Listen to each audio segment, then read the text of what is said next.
I promised the class this morning a final exam. It's an easy final exam. As long as you know what today is, you should pass. I'm going to give you a question. You're going to give me the responsive answer. He is risen. He is risen. Most of you passed. As we read the word of the Lord today from Mark 16, verses 1 through 8, may our hearts be open. May we have eyes to see and ears to hear this word of the Lord. When the Sabbath was over, Mary Magdalene and Mary the mother of James and Salome bought spices so that they might go and anoint him. And very early on the first day of the week, when the sun had risen, they went to the tomb. They'd been saying to one another, "Who will roll away the stone for us from the entrance of the tomb?" But when they looked up, they saw that the stone, which was very large, had already been rolled back. As they entered the tomb, they saw a young man, dressed in a white robe, sitting on the right side. And they were alarmed. But he said to them, "Do not be alarmed. You're looking for Jesus of Nazareth, who was crucified. He has been raised. He is not here. Look, there is the place that they laid him. But go, tell the disciples and Peter that he is going ahead of you to Galilee, and there you will see him just as he told you." So they went out and fled from the tomb, for terror and amazement had seized them. And they said nothing to anyone, for they were afraid. The end. That's it. That's all, folks. That's the end. Sometimes. Not always, but sometimes. Mark is a funny little book. Most of it's very straightforward until you get to the end, and then all sorts of crazy things happen. If you look at the oldest, most complete copy of the Gospel of Mark, if you look at Codex Sinaiticus, if you want to get technical, if you go to the museum and you look at it, they usually have that book open to Mark 16. Because it's the strangest page in the book. Because Mark 16 has verses 1 through 8 on the left-hand side of the page, big pages, big pages. And Mark 16 verses 1 through 8 takes up just a little bit of the big page. And everything else underneath it is blank. And then verses 9 through 20 are on the right side of the page. Because, as you might have noticed if you're reading in one of those old-fashioned books, instead of reading on the screen, some manuscripts end the story at verse 8. The oldest versions of Mark stop at verse 8, which means that the Gospel of Mark ends with, "They told no one, for they were afraid." What's worse is that in Greek, word order means less, and there's different kinds of rules. So technically, the last word in the Gospel of Mark in chapter 16, verse 8, is the word for they were afraid. It ends with, the whole book ends with a preposition. And then there's a blank page, and then verses 9 through 20. Most people believe that the story of Mark ended that way. It ended with them telling no one, for they were afraid. It's the original cliffhanger, isn't it? Right? If you're reading this wonderful story and you find out that they're supposed to go and tell everyone, and they tell no one, then you, as the reader, you tell everyone. That's just what you do. Mark 16, verses 1 through 8, opens this window into a paradoxical nature of Easter Sunday. It's this day of profound significance and celebration, but it's one that begins with silence and fear.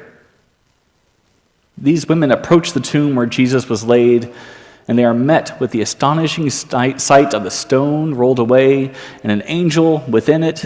And instead of joyfully proclaiming this news of resurrection, they are gripped, they are seized by fear and silence, unable to comprehend the magnitude of what they have just witnessed.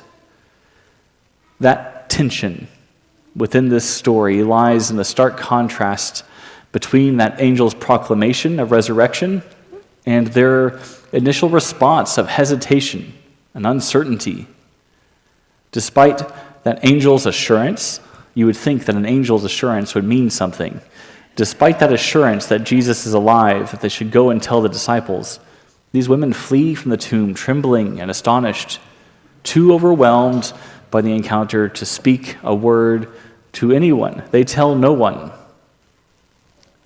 That initial reaction, that silence, that fear, it stands in a striking opposition to the message of Easter, which calls believers to proclaim the gospel with freshness and boldness. The age-old story of Jesus' resurrection is one of victory over death and the promise of new life. Yet the women's response reflects, I think, that very human tendency to be overcome by doubt and apprehension in the face of the miraculous. It's easy to see their fear and think, how could you be afraid? But sometimes I wonder if this isn't our tomb, where we proclaim and hear and believe this amazing, miraculous story, and everywhere else we go out afraid to tell anyone. Perhaps their story ending in fear is more like ours than any of us would like to admit. And as we celebrate the story of Easter, we are challenged to confront that response to the gospel. Do we, like these women at the tomb, allow fear and uncertainty to silence our voices, to hinder our witness?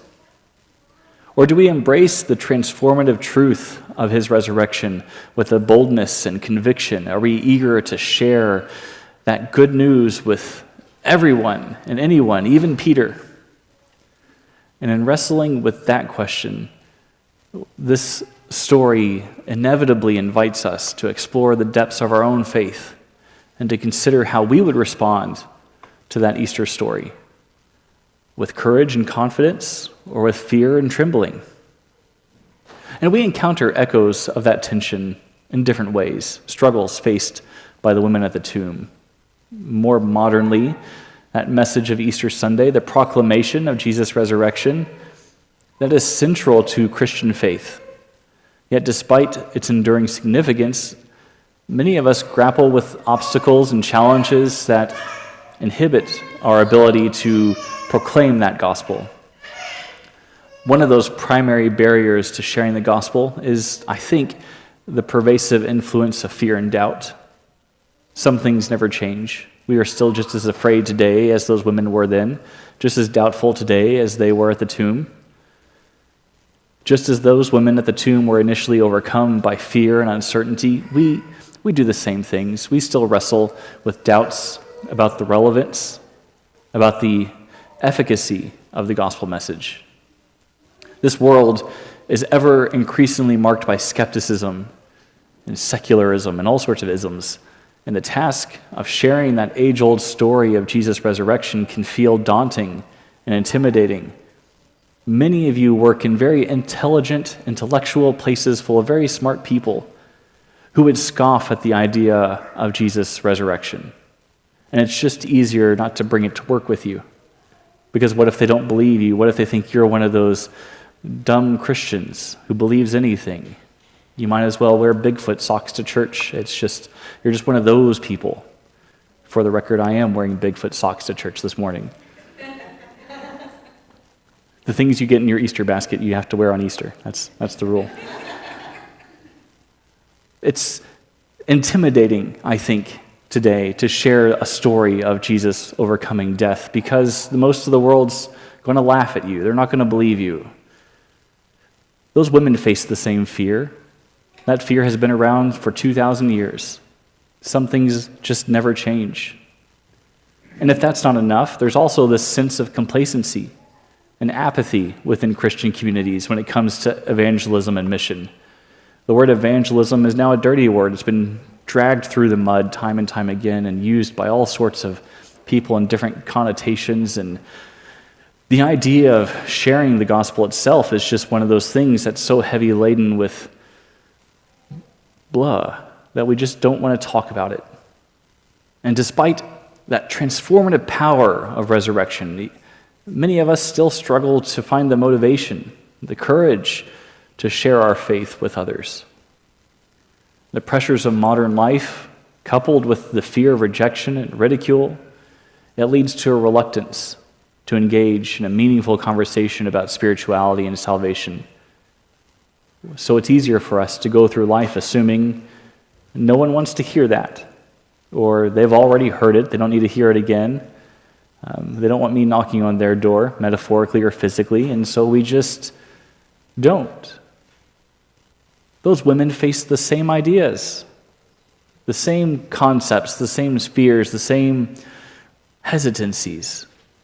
No wonder they were afraid and kept quiet. They didn't want everyone thinking they were just a bunch of lunatics and fanatics who just never stopped talking about things that don't make sense. And if that's not enough, don't forget about all the cultural and societal norms that present challenges to the proclamation of the gospel. Things around us are so increasingly pluralistic and relativistic. The exclusive claims of Christianity are often met with skepticism and hostility. How can we proclaim Christ as the only way to God? How unenlightened could we be? How close-minded could we be? So believers feel hesitant to speak out about their faith for fear of being labeled as intolerant and judgmental. Those women face the same things. Not necessarily the same ways, but they had the same exact fears and doubts. And when that angel said, "Go and tell it on the mountain," we still hear with them all of this mess. And on a day like today, in a place like this, with a tomb that's empty and an angel sitting right beside us, we have all the courage in the world to say, "He is risen indeed." But when you go out there and you celebrate your Easter dinner, and you're afraid that everybody thinks you're going to be a bad customer at lunch because you're one of those Easter Christians, it's harder, isn't it? Yet amidst all of these challenges, there remains this profound opportunity for us to boldly proclaim the message of Easter with a freshness, with conviction.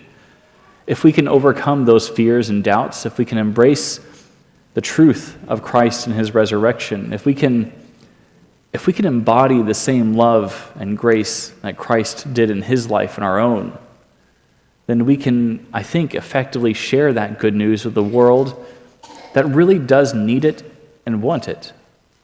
I think they do. And in Mark 16, 1 through 8, you find those seeds of hope and transformation in the middle of that mess of initial response of silence and fear. Despite the women and their hesitancy and their uncertainty, that angelic message heralding the resurrection of Christ remains unchanged. That tomb is still as empty today as it was then, unless you take a tour and go inside. But other than that, it's empty. It's this beacon of light amidst darkness, of doubt and apprehension. The gospel proclaimed in Mark 16, 1 through 8 is one of victory over death and promise of new life. It invites us to embrace resurrection with boldness and confidence, to trust in the power of God, to overcome fear and doubt. The angel urged the women to go and tell the disciples about Jesus' resurrection. The angel, too, encourages us to share the good news with others, especially in the face of uncertainty and opposition. Central to the message of Easter Sunday is that invitation to proclaim gospel boldly, courageously. That age-old story of resurrection is not merely some historical fantasy, but it's a living reality that continues to change lives and communities and the world around us. And if we can embrace that truth of resurrection, if we can allow it to permeate every aspect of our lives, then we can embody that power of gospel in this world that is hungry for hope of any kind. The response of the women at the tomb serves as a timely reminder of the challenges and obstacles that we face in sharing good news. But it also serves as an encouragement to persevere in faith, to trust in the faithfulness of God to overcome all of those obstacles, and to bring about God's purposes in this world. And as we gather to reflect on the story of Easter Sunday, we are challenged to consider how we might respond to that truth in our own lives and in the world around us. It's a compelling story to bring the message of Easter into the world. That paradox of silence and fear juxtaposed with the call to proclaim with boldness. It challenges each of us to confront our own response to this old story of resurrection. Easter Sunday becomes this beacon of hope, redemption. It calls believers like you and me to overcome our fear and our hesitation and to boldly proclaim the transformative truth of Jesus' resurrection to a world that needs salvation. And just as those women at the tomb were initially overcome by fear and uncertainty, they did eventually respond with obedience and courage. They did tell Peter and the others, and they began the movement that is this church and every other one like it. They didn't stay fearful. They moved past their fear and proclaimed this message that was bigger than fear. And in the same way, we believers today are called to step out in faith and to trust in the power of God to overcome our fears and to tell that story. Because this gospel is not merely a story to be proclaimed, it is a reality to be lived out in every aspect of our lives. We live out the love, the grace, the truth of Christ in our own lives to the world around us, by how we live, by how we interact, by our actions. We bear witness to the power of resurrection. We bring hope to those who are lost and hurting. So we reflect on this story at least once a year, though we try to do it every Sunday. We are challenged to consider how we can respond to this call of proclaiming gospel in our own lives. And it might just be as simple as allowing the power of Jesus' resurrection to permeate every aspect of your being, everything you do. Perhaps that's how we become agents of change and vessels of hope in this world. So I pray a simple prayer this Easter, that we be inspired by the example of the women at the tomb, who despite their initial fears and hesitation respond with obedience and courage, who cast their fear aside and chose bravery instead. May we too embrace that truth of Jesus' resurrection and boldly proclaim the gospel, trusting in the power of God to bring about God's purposes in this world around us. So come to the table with us today. And yes, remember a death. But much more than that, remember a resurrection. And look forward to an ascension. And leave this place not in fear and in terror and amazement, not seized by doubts and uncertainties, but leave this place with the boldness to tell those you see today and tomorrow, Happy Easter. And to see moments and places in your life and people who need resurrection of all sorts of kinds, renewals, reconciliations, and tell them how Jesus can help with that. And you might be crazy, and the world might think you're just one of those fanatical lunatics who believes in anything and is gullible enough to wear Bigfoot socks to church on Sunday. And that's fine, because the world needs more people like that.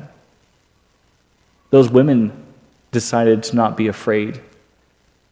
We too can do the same and boldly proclaim this message of life and newness everywhere we go, not by berating people with logical arguments, but by loving them, by forgiving them, by showing them grace they don't ask for, by giving mercy and forgiveness, by just doing the kinds of things that Jesus did.